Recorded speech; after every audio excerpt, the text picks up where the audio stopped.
रहीमन पानी राखिए बिन पानी सब सून। रहीमन पानी राखिए बिन पानी सब सून, और पानी गए न उबरे मोती मानुष चून। जी हाँ, न मोती का पानी के बिना कुछ हो सकता है, न मनुष्य का न और न चूने का। तो ये रहीमन जी ने जो कहा था ना दोहा, वो शाश्वत सत्य है, अटल सत्य है, क्योंकि पानी के बिना तो जीवन ही नहीं है, जल ही जीवन है। ये सब हम सुनते रहते हैं, समझते रहते हैं, लेकिन समझने के बावजूद भी अमल नहीं करते। भयानक गर्मी पड़ रही है और इस बार तो तापमान जो है सारे रिकॉर्ड तोड़ रहा है। इस झुलसती तपती गर्मी के बीच में जो दृश्य सबसे ज़्यादा परेशान करने वाला है और जिसको लेकर मैंने सोचा कि बात को समझो में आप सबसे बात होनी चाहिए, वो है पानी का संकट, जल का संकट। जगह जगह पानी के लिए लंबी कतारें हैं, लोगों को मीलों चलना पड़ रहा है पानी के लिए। पीने का पानी इतनी बड़ी समस्या बन गया है कि जो लोग 5 सितारा होटलों में बैठकर और शॉपिंग मॉल्स में घूमकर बोतल बंद पानी पी रहे हैं, वो शायद उनकी दिक्कतों को नहीं समझ पा रहे हैं, जो पानी की एक बाल्टी भरकर लाने के लिए 20 से लेकर 50 किलोमीटर तक पैदल चल रहे हैं। जी हाँ, ये हकीकत है। जहाँ पर पानी के स्रोत सूख गए हैं, वहाँ पर मोहल्ले में आने वाले टैंकर और उनके वो दृश्य देखिए। और ये एक जगह का हाल नहीं है, देश के अधिकांश हिस्सों में इसी तरह का जल संकट है। जो रसूखदार लोग हैं या फिर प्राकृतिक रूप से जहाँ पर इसी वक्त उतनी पानी की समस्या दिखाई नहीं दे रही, अगर नदी के पास में या किसी जल स्रोत के पास में, केवल उन अपवादों को छोड़ दीजिए। और भारत ही नहीं, दुनिया में एक अजीब तरह की विडंबना है कि जहाँ है तो बहुत पानी है, जहाँ है तो वहाँ बहुत पैसा है, लेकिन वो इसलिए कि आपके पास रसूख है। जैसे एक तरफ IPL के मैचेस चल रहे हैं और मैदान को हरा रखने के लिए लगातार उसको पानी दिया जा रहा है, और दूसरी तरफ लोगों के पास पीने का पानी नहीं है।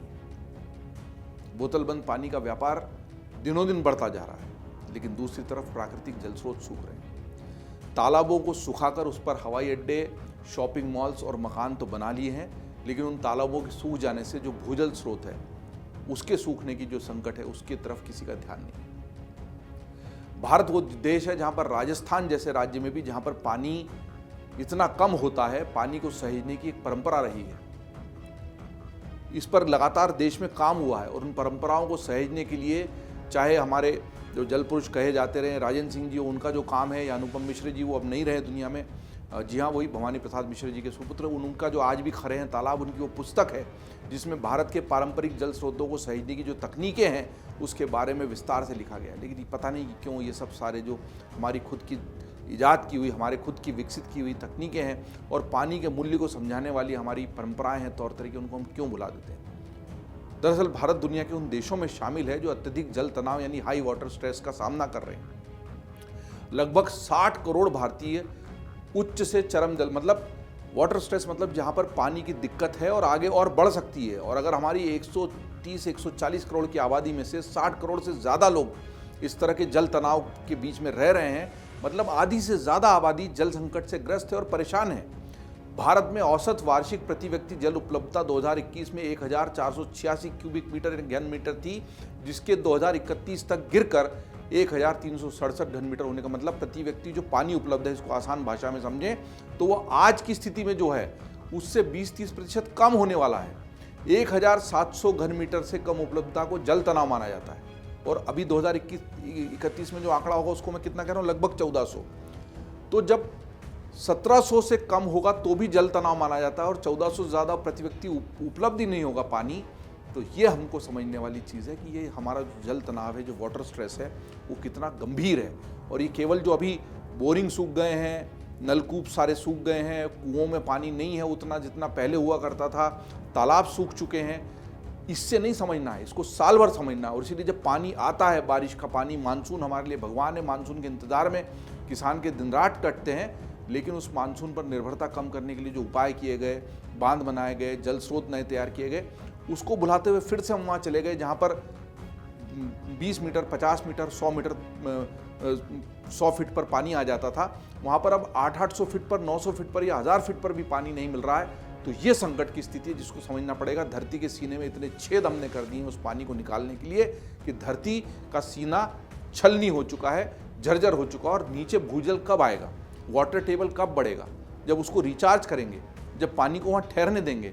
लगातार इतने सारे नलकूप बनाकर हम धरती के अंदर से भीतर में से पानी निकाल लेंगे खींचकर, तो फिर ये स्थिति तो आनी है ना।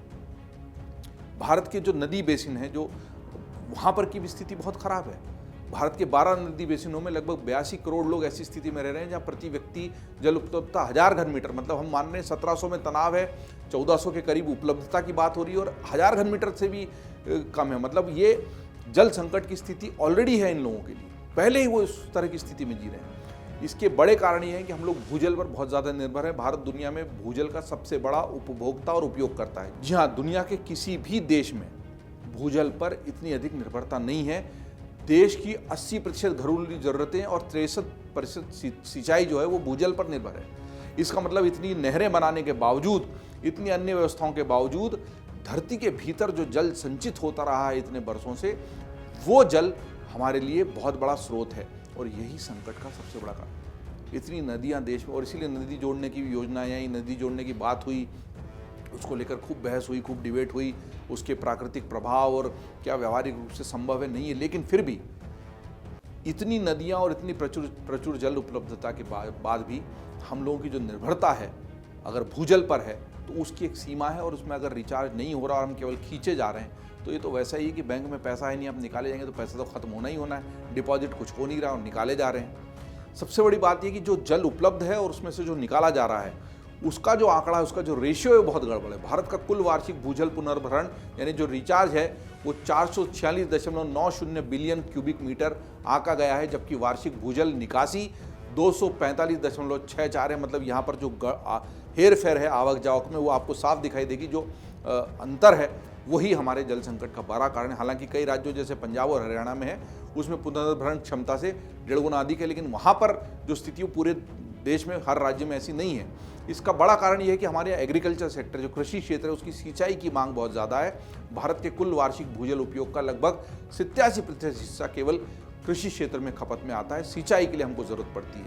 इसके अलावा शहरों में जो जल संकट है वो अपने आप में बड़ी चिंता का कारण है। अनुमान है कि यदि वर्तमान खपत जारी रही तो 2030 तक भारत की 40 से 50% शहरी आबादी को पानी की भारी किल्लत का सामना करना पड़ेगा। और हमने हाल ही में देखा चेन्नई, बेंगलोर और दिल्ली जैसे बड़े शहर, दिल्ली तो देश की राजधानी है, यहाँ पर भी कई मोहल्लों में चले जाइए और एक ही टैंकर के अंदर लगे हुए सैकड़ों पाइप वाले जो फोटोग्राफ हैं वो सच्चे हैं, वो हर साल उतनी सच्चाई के साथ सचमुच हो रहा होता है।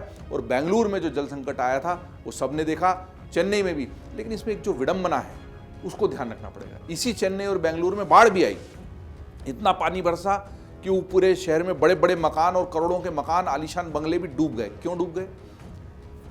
पानी घरों में नहीं घुसा, पानी के रास्ते में हमने घर बना लिए। जो नाले हैं, जो निकासी के मार्ग हैं, जो भौगोलिक स्थिति है उसके हिसाब से, ग्रेविटी के हिसाब से जो पानी अपने आप नैसर्गिक तरीके से बहता था उसके रास्ते में कब्जा करके प्लॉट काट कर हमने मकान बना लिए और फिर हम कहते हैं कि जब जरा सी बाढ़ में शहर डूब गया। अरे आप पानी के रास्ते में घर बनाओगे तो पानी की गलती थोड़ी है, गलती तो आपकी है। इसी के साथ हमारा जो पानी उपलब्ध भी है उसकी गुणवत्ता, उसकी क्वालिटी भी बहुत बड़ी चिंता का विषय है।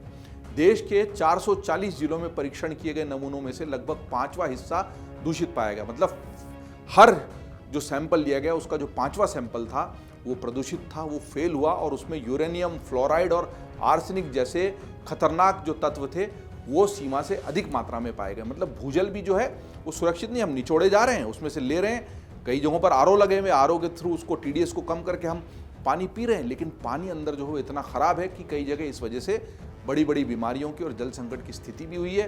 दूषित पेयजल, भारत में जो प्रदूषित पेयजल है वो एक बहुत बड़ी चिंता का विषय है और इसका सभी का मिलाकर एक इकोनॉमिक इफेक्ट भी है, आर्थिक प्रभाव भी है। जल संकट खासतौर पर जो प्रदूषित जल है उसके कारण भारत की प्रतिवर्ष लगभग 80 अरब डॉलर जो कि हमारी GDP का 6% है। अब इस 80 अरब डॉलर में कितने स्कूल, मकान, हाईवे, अस्पताल बन सकते हैं, कितने लोगों को खाना मिल सकता है, ये एक अलग विषय हो सकता है। लेकिन 80 अरब डॉलर बहुत बड़ा आंकड़ा, GDP का 6% इसका नुकसान होता है, जिसमें स्वास्थ्य, मतलब अगर दूषित पानी से लोगों का स्वास्थ्य खराब हो रहा है तो उस पर जो खर्चा है वो इस 80 अरब में शामिल है। और कृषि क्षेत्र में पानी की अनुपलब्धता के कारण या दूषित पानी के कारण जो उपज में गिरावट आई है उसको भी इस 80 अरब के कैलकुलेशन में शामिल किया गया है। लेकिन ये भयावह स्थिति है और खतरनाक आंकड़ा है। इसी के साथ ये देखना पड़ेगा कि अगर भूजल की स्थिति खराब है, नदियों से उतना पानी नहीं मिलता, तो जलाशयों की क्या स्थिति है। अप्रैल 2026 तक भारत के जलाशयों का स्तर उनकी क्षमता का केवल 44.71% रह गया था, जो फरवरी 2026 के 66.63% के स्तर से मतलब फरवरी और अप्रैल के बीच में ही इसी साल 20% से ज़्यादा की गिरावट है। और अब मई आते आते तो ये स्थिति और ख़राब हुई होगी। 44 का आंकड़ा मेरे पास उपलब्ध था विभिन्न स्रोतों के माध्यम से, उसके हिसाब से ये 20% की गिरावट है। लेकिन अब जब मई की इतनी भयानक 45 डिग्री से अधिक वाली तपन चल रही है, तो इन जलाशयों का ये 40-44% का जो बचा हुआ जल है वो भी बहुत सारे तालाबों में सूख गया है। ज़रूरत यह है कि हर बार गर्मी आने पर, इस तरह का जल संकट होने पर हम अलार्म बजाने की बजाय साल भर सचेत रहें, कई सालों तक सचेत रहें। आज से आने वाले 2-3 दशकों तक हम लगातार अगर जल को सहेजेंगे तो ही आने वाली पीढ़ियों के लिए हम जल को सुरक्षित रख पाएंगे। नहीं तो किसी ने जो कहा था कि ये तीसरा विश्व युद्ध जो होगा वो पानी के लिए होगा, वो जल के लिए होगा, वो सच होता हुआ दिखाई दे रहा है। इस बात को समझें, इससे चेत जाएं, जाग जाएं।